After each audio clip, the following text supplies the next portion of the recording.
gonna talk about the movie Aquaman। ये movie DCEU यानी कि डिटेक्टिव कॉमिक्स एक्सटेंडेड यूनिवर्स की 6th मूवी है। आई होप कि मेरे ऑलरेडी 5 पार्ट्स आपने जरूर देखे होंगे, और अगर आपने वो पार्ट्स नहीं देखे तो मैंने अपने वीडियो की डिस्क्रिप्शन में ऑलरेडी उन सभी वीडियोस के लिंक दे रखे हैं। आप चाहे तो वहां से भी जाकर उन्हें एक बार जरूर चेकआउट कर सकते हैं। इस वीडियो को शुरू करने से पहले 2 इंपॉर्टेंट बातें जो मैं आप सभी के साथ में करना चाहता हूँ। फर्स्ट ऑफ ऑल तो very very happy new year आप सभी को 2021 की मेरी तरफ से बहुत ही बधाइयां। और दूसरी मोस्ट इंपॉर्टेंट बात, लास्ट वीडियो में मैंने आपसे कहा था कि मुझे बस 200 फॉलोअर्स की जरूरत है इंस्टाग्राम पर, लेकिन 1,20,000 व्यूज आने के बाद में भी सिर्फ 100 लोगों ने मुझे फॉलो किया। मैं आपसे इस बारे में इस वीडियो के एंड में जरूर बात करूंगा। सो विदाउट वेस्टिंग टाइम चलिए आते हैं इस कहानी की मेन स्टोरी लाइन की तरफ। ये कहानी शुरू होती है 1985 में, जहाँ पर हमें दिखाया जाता है एमनेस्टी बे का एक लाइट हाउस, जहाँ पर एक लाइट हाउस कीपर भी होता है। मगर एक रात काफी तेज तूफान आने की वजह से वहाँ पर उसकी खिड़कियां काफी जोर जोर से हिल रही थी। उस लाइट हाउस कीपर का नाम होता है टॉम कैरी, और जब वो नीचे आकर चेक करता है तो उसे चट्टानों पर एक लड़की बेहोश पड़ी मिलती है। वो उसे अपने घर ले आता है, मगर जब उस लड़की को होश आता है तो वो उसी के ऊपर पलटवार कर देती है। वो उसे समझाता है और वो उसे कहता है कि मैंने तुम्हारी जान बचाई है,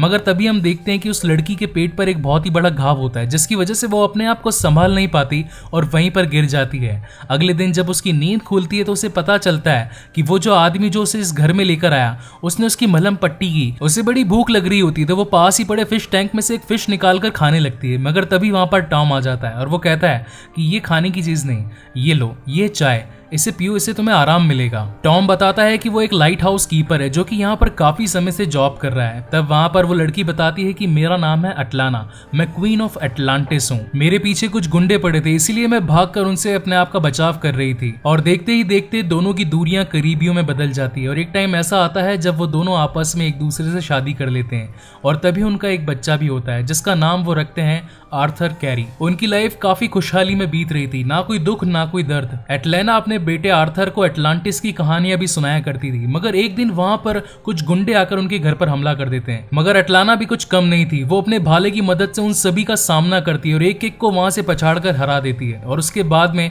तीनों वापस से यूनाइट होते हैं, तीनों आपस में बातचीत करने लगते हैं। तब एटलाना बताती है आज ये सिर्फ 4 थे, मगर फ्यूचर में पूरी फौज भी आ सकती है, इसलिए मेरा यहाँ पर रुकना ठीक नहीं। मुझे अपने देश यानी कि एटलांटिस वापस जाना ही पड़ेगा, मगर मैं एक दिन जरूर आऊंगी जब सुबह का सूरज निकलेगा। टॉम को हालांकि इस बात से काफी दुख होता है, मगर वो उसकी बात से एग्री करता है और फाइनली उसे जाने की इजाजत दे देता है, और वहीं से एटलाना अपने देश एटलांटिस पहुंच जाती है। अब यहाँ पर मैं आपको थोड़ा सा बीच में रोककर कुछ इंपॉर्टेंट वर्डिंग्स बताना चाहता हूँ, ताकि इस वीडियो में यूज किए गए वर्ड्स को आप इस स्टोरी के साथ में काफी ज्यादा रिलेट कर पाए, जो कि है एटलन, एटलाना, एटलांटिक, एटलांटिस और एटलांटियंस। अब इनको काफी ज्यादा सिंप्लीफाइड करके अगर मैं आपको समझाऊं तो एटलन जो कि है इस कहानी के किंग ऑफ एटलन, दूसरा है प्रिंसेस एटलाना जिसे कि क्वीन ऑफ एटलाना भी कहा जाता है, एटलांटिक ओशन जो कि हमारे महासमुद्रों में से एक समुद्र है, एटलांटिस जो कि किंगडम ऑफ एटलांटिस है जहां से एटलाना आई है, और लास्ट में आता है एटलांटियंस यानी कि वो लोग जो एटलांटिस में रहते हैं। और इसी के साथ में समय बढ़ता जाता है और आर्थर पूरे 5 साल का हो जाता है। एक बार वो अपनी स्कूल ट्रिप के साथ में एक एक्वेरियम को देखने जाता है, और तभी वहां पर कुछ बच्चे उसे बुली करने लगते हैं। बच्चों को वहां पर शैतानी करता देख वहां पर एक शार्क मछली आ जाती है और वो जोर जोर से अपने एक्वेरियम के कांच को धक्का मारती है। एक बार तो उस कांच में क्रैक भी आ जाती है और सभी लोग वहां से डर कर भागने लगते हैं। लेकिन उसी मोमेंट पर इस कहानी का एक बहुत ही शानदार लेजेंडरी सीन हमें दिखाया जाता है, जहां पर आर्थर अपने एक ही हाथ से उस पूरी इतनी बड़ी शार्क मछली को कंट्रोल कर लेता है। ऐसा लगता है मानो उस मछली ने उसकी बात मान ली हो, और ये देखकर सभी बच्चे शॉक हो जाते हैं। उन्हें लगता है कि ये बच्चा कोई आम बच्चा नहीं, इसके अंदर काफी असीम ताकतें हैं। इसके बाद कहानी प्रेजेंट में आती है, जहां पर हमें दिखाई जाती है एक रशियन सबमरीन, और तभी उसमें कुछ पायरेट्स यानी कि समुद्री लुटेरे घुस जाते हैं और वहां पर मौजूद सभी सैनिकों को अपनी गोलियों का शिकार बना लेते हैं। और वहीं पर एंट्री होती है हमारे हीरो की यानी कि एक्वामैन की, और वो एक एक करके सभी को मारता जाता है। उस पर गोलियों का कुछ असर नहीं होता, और साथ ही उसमें इतनी सुपर ह्यूमन स्ट्रेंथ होती है कि वो किसी को भी अपने एक हाथ से उठाकर फेंक सकता था। एक्वामैन उन सभी पायरेट्स को मारता मारता सबमरीन के उस कक्ष में जा पहुंचता है जहां पर बाकी सभी सैनिक अपनी जान बचाने के लिए छिपे होते हैं, और वो अपनी ताकत से वहां का दरवाजा खोल देता है और उन सभी की जान बचा लेता है और उन सभी को वहां से बाहर निकाल देता है। मगर वहां मौजूद पायरेट गिरोह का सरदार, जिसे ये बात बिल्कुल पसंद नहीं थी, वो उस पर हमला करने लगता है। तो इसी बात से एक्वामैन को भी काफी गुस्सा आ जाता है और वो भी उस पर जवाबी हमला करता है। उसी बीच में उस सरदार का बेटा जिसका नाम होता है डेविड, वो भी अपने पिता का साथ निभाने के लिए वहां पर पहुंच जाता है, मगर एक्वामैन का सामना नहीं कर पाता। उनकी इस घमासान लड़ाई के बीच में एक बहुत ही बड़ी मिसाइल उसके पिता के पैरों पर गिर जाती है और वहां पर ब्लास्ट होने की वजह से उस सबमरीन में पानी आने लगता है। तब वहां पर डेविड एक्वामैन यानी कि आर्थर कैरी को अपने पिता की मदद करने के लिए कहता है, लेकिन तब वहां पर आर्थर कैरी कहता है कि तुमने आज तक लोगों का नुकसान ही किया है और अब वक्त है जब ये समुद्र तुम्हारा नुकसान करेगा। और वो बिना उसके पिता की जान बचाए वहां से निकल जाता है। वहां पर डेविड अपने पिता की जान बचाने के लिए काफी कोशिश करता है, अपनी पूरी ताकत लगा देता है, मगर वो उस मिसाइल को टच से मस नहीं कर पाता। और एक मोमेंट ऐसा आता है जब उसके पिता उसे अपना एक चाकू देते हैं और कहते हैं कि ये अब तुम्हारी जिम्मेदारी है और साथ ही तुम अब यहाँ से निकल जाओ, वरना मेरे साथ साथ तुम भी मारे जाओगे। मगर डेविड वहां से नहीं जाना चाहता था, वो अपने पिता की जान बचाए बिना वहां से नहीं निकलना चाहता था। तो फाइनली उसके पिता वहां पर एक बॉम्ब निकालते हैं और उसकी चाबी निकालकर फेंक देते हैं और वो कहते हैं कि अगर तुम यहाँ से नहीं निकले तो इस पूरे के पूरे सबमरीन में एक बहुत ही बड़ा धमाका होगा। और फाइनली डेविड को वहां से निकलना ही पड़ता है, लेकिन उसके मन में गुस्सा भर जाता है आर्थर कैरी यानी कि एक्वामैन के लिए, और वो उससे बदला लेने के लिए अपनी किसी भी हद तक जा सकता था। वहां से निकलकर आर्थर अपने पिता के पास में मिलने जाता है जिनका नाम होता है टॉम कैरी, और तब वो उनसे कहता है कि आप आज भी उनका इंतजार कर रहे हैं। तब वहां पर टॉम कहते हैं कि बेटा वो तुम्हारी माँ है और उसने मुझसे वादा किया था कि वो मुझसे सुबह के सूरज के साथ में मिलने जरूर आएगी।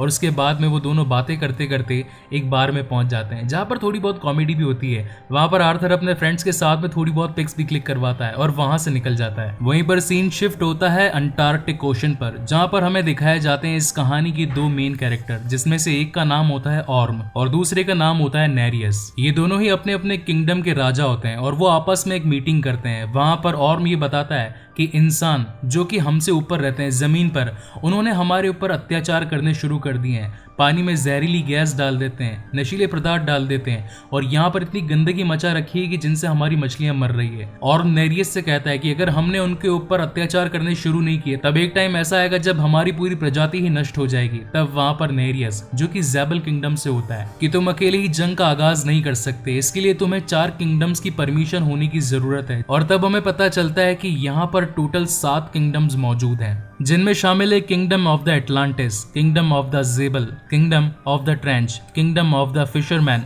Kingdom of the Brine, kingdom of the Deserter, और या फिर कह सकते हैं द मिसिंग किंगडम। और लास्ट में आता है किंगडम द बियॉन्ड सी, जिसे हम द लॉस्ट किंगडम भी कह सकते हैं। टोटल 7 किंगडम्स में से अगर कोई 4 किंगडम साथ में मिल जाएं तो वो अग्रसर हो सकते हैं लड़ाई के लिए, यानी कि उनके पास में पावर होती है कि वो इंसानी जाति के ऊपर हमला कर सके। मगर नेरियस ऑर्म की बातों से सहमत नहीं होता। वो उससे कहता है कि अगर कुछ इंसान बुरे हैं तो कुछ इंसान अच्छे भी हैं, जो कि हम मछलियों का फायदा चाहते हैं। और जब उन दोनों की बातें चल ही रही होती है तभी वहां पर एक रशियन सबमरीन से हमला हो जाता है। वहां पर बड़े बड़े मिसाइल्स के साथ में उन सभी को जान से मारने की कोशिश की जाती है और फाइनली ऑर्म और नेरियस को गुस्सा आ जाता है। ऑर्म जिसके सैनिक होते हैं शार्क पर सवार और वहीं नेरियस जिसके सैनिक सवार होते हैं सी हॉर्सेस पर, वो सभी उस सबमरीन के हमले से बचने की कोशिश करते हैं। मगर तभी ऑर्म पहुंच जाता है अपने ट्राइडेंट के साथ में उस पूरे के पूरे सबमरीन को खत्म करने के लिए।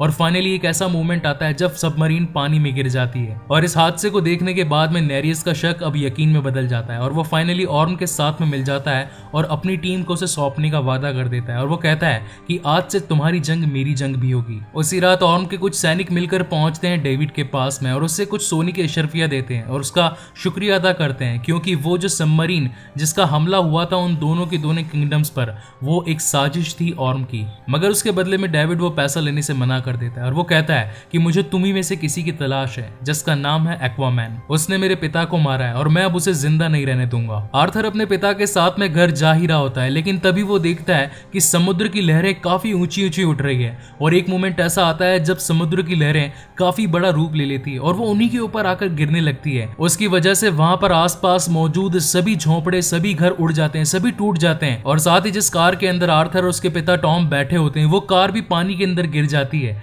लेकिन आर्थर अपनी शक्तियों के साथ में अपने पिता को बचाने की कोशिश करता है, मगर पानी की लहरें इतनी तेज होती है कि वो अपने पिता तक पहुंच भी नहीं पाता।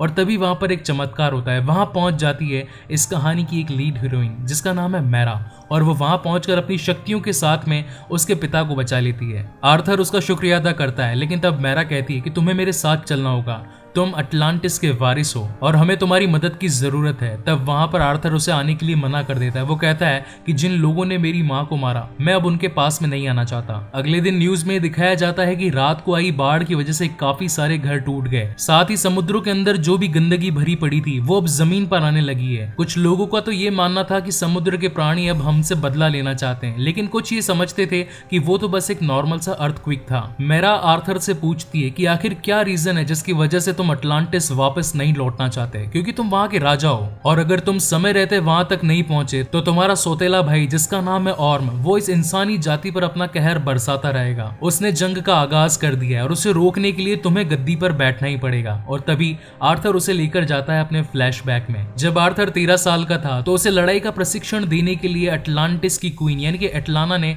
अपने एक खास सैनिक को भेजा था जिसका नाम होता है वेल्को। वो उसे रोज लड़ने की नई नई कलाएं सिखाता, उसके अंदर युद्ध कौशल भरने के लिए उसे तैयार करता है। तब आर्थर वेल्को से पूछता है कि आखिर वो मोमेंट कब आएगा जब तुम मुझे अपनी माँ से मिलवाओगे। तब वेल्को बताता है कि जिस मोमेंट पर तुम अपने आप को तैयार कर लोगे, एक योद्धा बन जाओगे, तब मैं तुम्हें तुम्हारी माँ से मिलवाने के लिए जरूर लेकर जाऊंगा। वेल्को उसे पानी में छलांग लगाने के लिए कहता है और कहता है कि अब तुम्हें तैरना सीखना होगा। तब वहां पर आर्थर कहता है कि मुझे तो तैरना आता है, मुझे तैरना सीखने की कोई भी जरूरत नहीं है। तब वहां पर वेल्को कहता है कि उसे तैरना नहीं कहते और वो आर्थर के साथ एक ऊंचाई से पानी में कूद जाता है और वो पानी के तले तक पहुंच जाते हैं और वो आपस में एक दूसरे से बात करने लगते हैं। उस मोमेंट तक आर्थर को पता ही नहीं था कि वो पानी के अंदर बात भी कर सकता है। तब वेल्को बताता है कि एक अटलांटियन होने के साथ साथ हमें काफी सारी शक्तियां भी मिलती है। हम पानी में बात कर सकते हैं, हमारे अंदर भरपूर शक्ति होती है, हम काफी तेज गति से पानी में तैर सकते हैं और इसी के साथ अगर पानी में अंधेरा हो तो हमारी आंखें पानी में रोशनी देने का काम करती है। और वहां से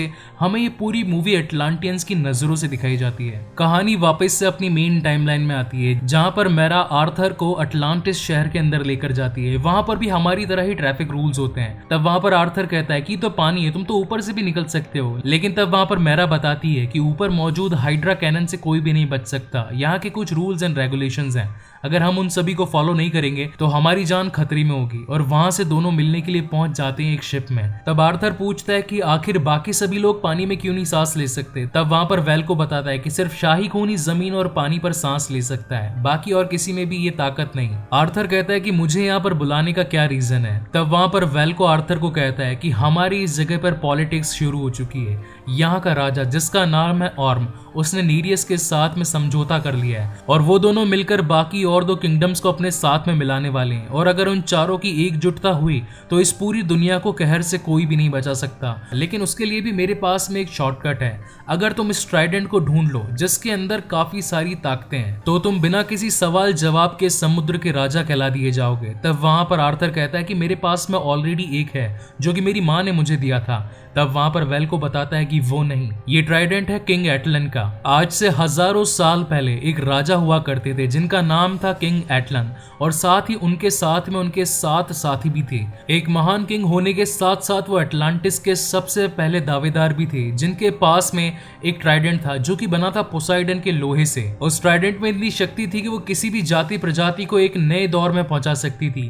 आज से हजारों साल पहले अटलांटिस काफी हरा भरा था। वो एक तकनीकी दौर हुआ करता था जहां पर लोग काफी उन्नत थे और साथ ही बहुत खुश भी, मगर आगे बढ़ने की चाहत ने उन्हें अंधा कर दिया। और एक बार जब वो अपने एक एक्सपेरिमेंट कर रहे थे, वो एक्सपेरिमेंट पूरी तरीके से खराब हो गया और जिस ताकत को वो पाना चाहते थे उस ताकत ने उनका विनाश कर दिया। वो पूरा का पूरा अटलांटिस शहर पानी के नीचे दब गया। उस पानी का बहाव इतना तेज था कि हजारों साल पहले पूरी दुनिया उस पानी में समा गई जिसके अंदर उनके 6 साथी भी थे और साथ ही उन सभी का किंगडम भी उसमें समा गया। मगर समय आगे चलता गया और जिस विनाश की वजह से हम सब खत्म हुए थे उस विनाश ने ही हमें पानी में सांस लेने का एक नया चमत्कार दिया।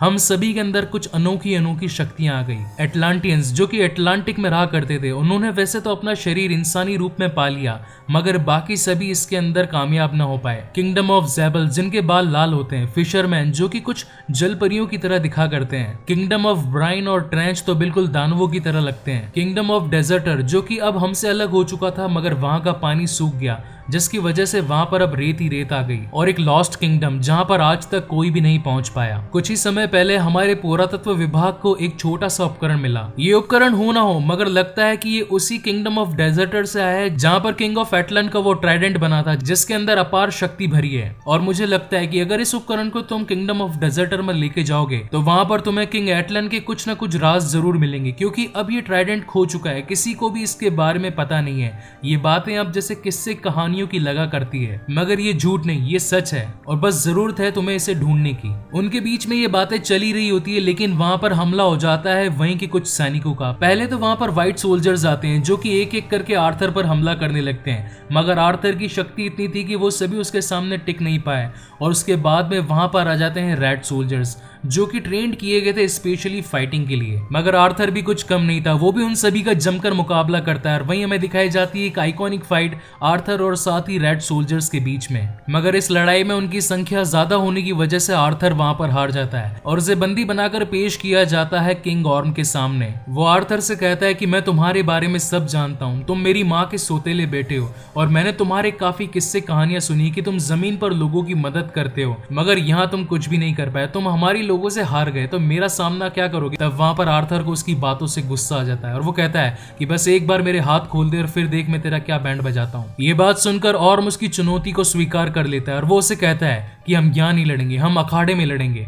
और उसके बाद में एक अखाड़ा तैयार किया जाता है। वहीं दूसरी ओर मैरा ऑर्म से बात कर रही होती है और वो उसे समझाती है कि आखिर तुम इंसानों के पीछे क्यों पड़े हो, तुम क्यों उन्हें नुकसान पहुंचाना चाहते हो, और ये तुम्हारा भाई है आर्थर जो कि अपनी माँ से काफी टाइम पहले ही बिछड़ चुका था, उसके पास में प्यार की कमी है, तुम क्यों आखिर उससे लड़ना चाहते हो, वो तुम्हारे सामने नहीं जीत पाएगा। तब वहां पर ऑर्म कहता है कि तुम मेरी रानी बनने वाली हो और वो उसे एक ब्रेसलेट गिफ्ट में देता है और वो ये भी बताता है कि अगर मैं यहाँ का राजा बन गया तो मैं तुम्हें यहाँ की रानी बनाकर रखूंगा, तुम्हारे ऊपर किसी भी खतरे को आने नहीं दूंगा, मैं इस राजगद्दी का असली वारिस हूँ और मैं अपना हक पाकर ही रहूंगा। और ये कहकर वो वहां से लड़ाई की ओर निकल जाता है और अपने लोगों के सामने अपना बखान करना शुरू कर देता है। वो कहता है कि एक ऐसा इंसान जो कि हाफ ब्रीड है, आधा जमीनी और आधा पानी का, वो यहाँ पर आया है मेरा मुकाबला करने के लिए, मुझसे मेरा तख्त छीनने के लिए, क्या वो जीत पाएगा। तब वहां पर सभी लोग चिल्लाते हैं, वो उसका हौसला बढ़ाते हैं, मगर तभी वहां पर पहुंच जाता है एक्वामैन और फिर शुरू होती है इस कहानी की सबसे शानदार फाइट। इस फाइट के CGI, इस फाइट के VFX और साथ ही इस मूवी को जिस तरीके से डायरेक्ट किया है, लिटरली गाइस ये सब कुछ एक काबिले तारीफ था। MCU की एंड गेम और साथ ही इन्फिनिटी वॉर के बाद में अगर मुझे किसी मूवी के CGI और VFX और साथ ही आर्टिफिशियल इंटेलिजेंस अगर किसी की मूवी के पसंद आए हो तो वो DC की एक्वामैन है और इसी वजह से ये DC की मेरी one of the favourite movie भी है। ऑर्म के पास में होता है उसके पिता का ट्राइडेंट और वहीं आर्थर के पास में होता है उसकी माँ का ट्राइडेंट, मगर पानी में फाइट होने की वजह से वहां पर ऑर्म का अपर हैंड होता है और वो भारी पड़ने लगता है आर्थर पर। और एक मोमेंट ऐसा आता है जब वो वार कर करके उसका ट्राइडेंट तोड़ देता है। आर्थर बिल्कुल टूट सा जाता है क्योंकि उसे वो ट्राइडेंट उसकी माँ ने दिया था और वो हार स्वीकार कर लेता है। और जैसे ही ऑर्म उसे मारने वाला होता है लेकिन वहां पर पहुंच जाती है मैरा आर्थर की जान बचाने के लिए और वो आर्थर को वहां से निकाल कर ले जाती है। वहां से दोनों डेजर्टर किंगडम की तलाश में निकलते हैं और फाइनली वो मोमेंट आता है जब काफी ढूंढने के बाद में वो उस जगह पर पहुंच जाते हैं जहां पर वो हथियार खाना हुआ करता था, जहां पर सारे के सारे हथियार बनाए जाते थे। मगर जब वो उस इक्विपमेंट को उसकी मशीन में फिट करते हैं तो वो इक्विपमेंट चालू ही नहीं होता।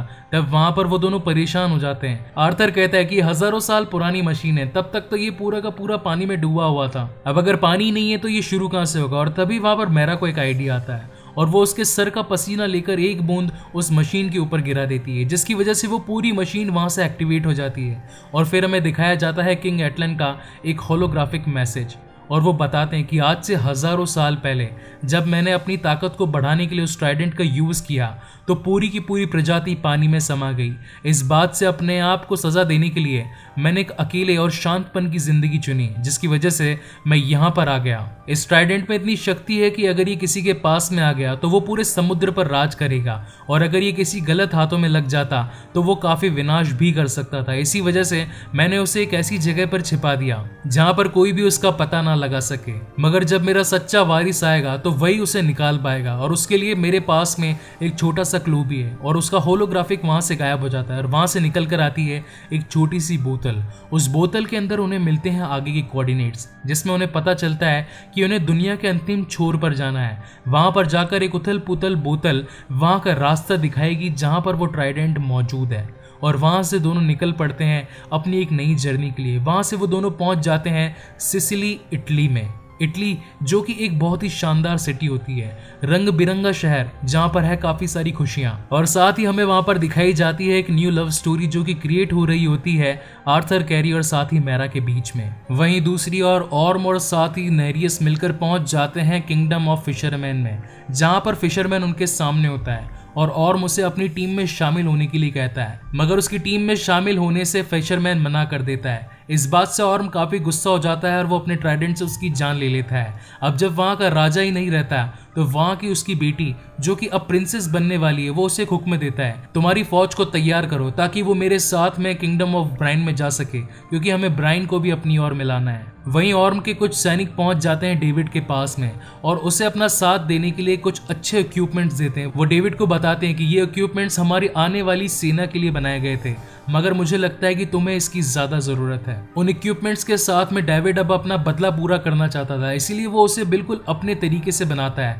उस पूरी ड्रेस को ब्लैक कर देता है, उसके अंदर काफी सारे ब्लास्टर्स जोड़ देता है और साथ ही उसे नाम देता है ब्लैक मैंटा। वहीं इटली में हमें दिखाया जाता है कि आर्थर और साथ ही मैरा को उस बोतल से पता लग चुका था उस लोकेशन का जहां पर वो ट्राइडेंट मौजूद है, मगर उसी मोमेंट पर वहां पहुंच जाता है ब्लैक मैंटा काफी सारे रेड सोल्जर्स के साथ में और हमला करने लगता है आर्थर पर। आर्थर मैरा का बचाव करने की कोशिश करता है, लेकिन जब वो ब्लास्ट उसके हाथ पर पड़ता है तो उसके हाथ जल जाते हैं। तब उसे पता चलता है कि ये कोई आम हथियार नहीं, ये वो हथियार हैं जो कि अटलांटिस से आए हुए हैं। और फिर शुरू होता है इस कहानी का सबसे बड़ा दूसरा आइकॉनिक सीन, जहां पर सारे के सारे रेड सोल्जर्स पीछे पड़े होते हैं मैरा के, और साथ ही आर्थर को जान से मारना चाहता था ब्लैक मैंटा, क्योंकि आर्थर ने उसके पिता की जान नहीं बचाई थी और उसका बदला लेने के लिए आर्थर उसे बहुत मारता है। और एक मोमेंट ऐसा आता है जब ब्लैक मैंटा अपनी पूरी ब्लास्टर्स के साथ में उस पर शूट करने की कोशिश करता है, लेकिन वहां मौजूद कुछ चैन के गुंबद को पकड़कर एक्वामैन उसके मुंह पर मारता है, जिसकी वजह से उसका ब्लास्टर उसके मुंह पर ही फट जाता है और वो उस चट्टान से नीचे गिर जाता है। वहीं से मौका पाकर मैरा और आर्थर उसकी नजरों से बचकर वहां से निकल जाते हैं और उसी डायरेक्शन में जाने लगते हैं जहां पर किंग ऑफ एटलन का ट्राइडेंट छुपा था, मगर रास्ते में जाते जाते उन पर कुछ अजीब ही जीव हमला कर देते हैं। तब उन्हें पता चलता है कि ये रास्ता जाता है किंगडम ऑफ ट्रेंच की ओर। ट्रेंच जहाँ के जानवर काफी ज्यादा खूंखार है, वो इतनी गहराई में रहते हैं कि वो रोशनी का सामना नहीं कर सकते थे, इसीलिए वहां पर आर्थर अपना दिमाग का यूज करते हुए वहां पर कुछ रोशनियां अपने साथ में ले लेता है, और जैसे जैसे वो उनके पीछे पड़ने लगते हैं वो उस रोशनी का यूज करते हुए उन सभी को हराने लगता है। लेकिन जब उनकी तादाद काफी ज्यादा बढ़ जाती तो उनके पास में पानी के अंदर जंप करने के अलावा और कोई रास्ता नहीं होता, और इसी के साथ में मैरा और आर्थर उस रोशनी के साथ में पानी में कूद जाते हैं। और तब हमें दिखाया जाता है कि वो ट्रेंच के जीव 5 या 10 नहीं, हजारों लाखों की तादाद में थे उनके पीछे। वहां से आर्थर और मैरा अपनी जान को बचाकर भागने लगते हैं, मगर ट्रेंच के जीव उन दोनों के पीछे पड़ जाते हैं। वहीं दूर आर्थर को एक पोर्टल खुलता नजर आता है जहां पर काफी ज्यादा रोशनी होती है, ऐसा लगता है मानो जैसे कि पानी के अंदर कोई बवंडर हो। और तब मैरा और आर्थर उस पोर्टल के अंदर घुस जाते हैं और तब वो पहुंच जाते हैं एक ऐसी दुनिया में जो कि होता है द लॉस्ट किंगडम, यानी कि बियॉन्ड द सी। और वहीं पर आर्थर की मुलाकात होती है अपनी माँ से। वो जब अपनी माँ को अपनी आंखों के सामने देखता है तो वो एकदम शॉक हो जाता है। वो अपनी माँ को अपने गले से लगा लेता है। तब वो उससे पूछता है आखिर आप जिंदा कैसे बची, क्योंकि जब मुझे वेल्को ने बताया कि आपको ट्रेंच के हवाले कर दिया गया था, उन लोगों ने आपकी बलि दे दी थी, तो मुझे लगा कि अब आप इस दुनिया में नहीं है, मगर आप तो जिंदा है। तब वहां पर उसकी माँ एटलाना उसे बताती है कि जब मैं तुम्हें छोड़कर एटलांटिस वापस गई थी तब मेरा रिश्ता एटलांटिस के ही एक राजा जिसका नाम था ऑर्बेस, उसके साथ में तय कर दिया गया। फिर हम दोनों का एक बेटा पैदा हुआ जिसका नाम रखा गया ऑर्म। हमने काफी वक्त साथ गुजारा, लेकिन ऑर्बेस को ये पता चल चुका था कि धरती पर मेरी एक औलाद और है जिसका नाम है आर्थर कैरी, और जब उन्हें इस बात का पता चला तो उन्होंने मुझे सजा देने के लिए ट्रेंच को बलि चढ़ा दिया। मुझे उन जीवों के पास में ले जाया गया, लेकिन मुझे भी वहां पर वही पोर्टल दिखाई दिया जिससे तुम आज यहाँ पर आए हो, और उस पोर्टल की मदद से मैं इस लॉस्ट किंगडम में आप पहुंची। तो आर्थर कहता है कि मेरे पिता टॉम आपका काफी समय से इंतजार कर रहे थे, आप वापस क्यों नहीं आई। तब वहां पर एटलाना बताती है कि मैंने वापस आने की काफी कोशिश की, मगर जिस पोर्टल से तुम यहाँ पर आए हो उस पोर्टल से वापस जाना मुश्किल था, और अगर ये चीज मुमकिन हो सकती है तो वो सिर्फ एक चीज से, जिसका नाम है द ट्राइडेंट ऑफ एटलन। अगर वो तुम्हारे पास होगा तो तुम्हारे पास में काफी सारी जादुई शक्तियां होगी जिससे कि तुम मुझे यहाँ से निकाल सकते हो। और उसका रास्ता इस झरने के पीछे है। और आर्थर तैयार हो जाता है उस झरने के पीछे जाने के लिए, और जब वो वहां पर पहुंचता है तो उसका सामना होता है कैरेथिन से। वो उसे मारने लगता है, पीटने लगता है, उठा उठा कर पटकने लगता है। तब वहां पर आर्थर अपने हाथ से उसे रोक देता है और उससे कहता है कि मैं यहाँ पर लड़ने नहीं आया, मैं सिर्फ अपनी माँ को यहाँ से बचाने के लिए आया हूँ। तब वहां पर कैरेथिन कहता है कि क्या तुम मुझसे बात कर सकते हो? ये काम सिर्फ और सिर्फ किंग एटलन ही किया कर सकते थे, और आज मैं यहाँ पर हूँ उनके ट्राइडेंट को बचाने के लिए। काफी सारे सूरमाओं ने ट्राई किया, काफी सारे दमदार लोगों ने ट्राई किया मुझसे उस ट्राइडेंट को चुराने का, लेकिन आज तक कोई भी कामयाब नहीं हुआ। मगर तुम ही ऐसे पहले शख्स हो जिसने आकर मुझसे बात की है। मैं तुम्हें एक मौका जरूर दूंगी। मगर उनसे ये ट्राइडेंट लेना इतना आसान नहीं है। उनके हाथ की ग्रिप इतनी मजबूत है कि आज तक कोई भी उनके हाथों से इस ट्राइडेंट को खींच नहीं पाया। अब क्योंकि आर्थर एक एटलांटियन था और उसके मन में जुनून था कि उसे अपनी माँ को और साथ ही इस पूरे एटलांटिस और इंसानी जाति को बचाना था, तो वो अपने एक ही हाथ से उस ट्राइडेंट को खींच लेता है। ट्राइडेंट की सारी शक्तियां और उसके साथ में इस समुद्र में जितने भी जीव होते हैं वो सभी के माइंड से कनेक्ट हो जाता है। उसके पास में ये पावर आ जाती है कि अब वो इस पानी में किसी भी जीव से अपनी कनेक्टिविटी बिठा सकता था। और फिर दिखाया जाता है इस कहानी का एक और शानदार सीन, जहां पर एक्वामैन अपने पूरे कॉस्ट्यूम के साथ में अपनी माँ के सामने आता है और वो तैयार होता है अब इस जंग को जीतने के लिए। वो तैयार होता है